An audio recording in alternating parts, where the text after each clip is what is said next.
திருப்பாவை 13வது பாசுரம். பொல்லின் வாய் கீண்டானை பொல்லா அரக்கனை கிள்ளிக் களைந்தானை கீர்த்திமை பாடிப் போய் பிள்ளைகள் எல்லாரும் பாவை களம்புக்கார். வெள்ளி எழுந்து வியாழம் உறங்கிற்று புல்லும் சிலம்பினகான் போதரிக் கண்ணினாய் குள்ளக் குளிரக் குடைந்து நீராடாதே பள்ளிக் கிடத்தியோ பாவாய் நீ நன்னாளால் கள்ளம் தவிர்ந்து கலந்தேலோர் எம்பாவாய். இது பாசுரம். இதனுடைய விளக்கம்.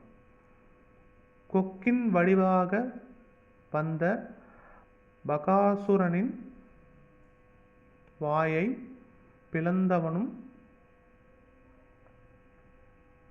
பெரும் பொல்லாங்கு செய்த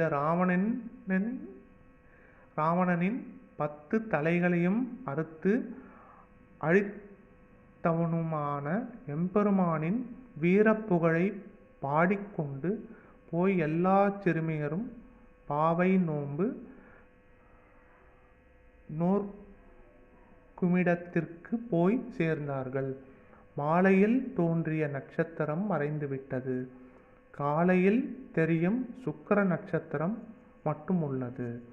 கூட்டிலிருந்து பறவைகள் இரை தேட கூச்சலிட்டு கொண்டு செல்வதை பார்.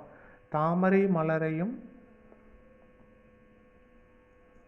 மானையும் ஒத்த விழிகளை உடையவளே, பதுமை போன்றவளே, எங்களோடு கூடி உடம்பு விரைக்குமளவு நீரில் துளைந்து விளையாடாமல் இப்படியா படுக்கையில் கிடப்பது? கள்ளத்தூக்கத்தை விட்டு எங்களோடு கலந்து கொள்.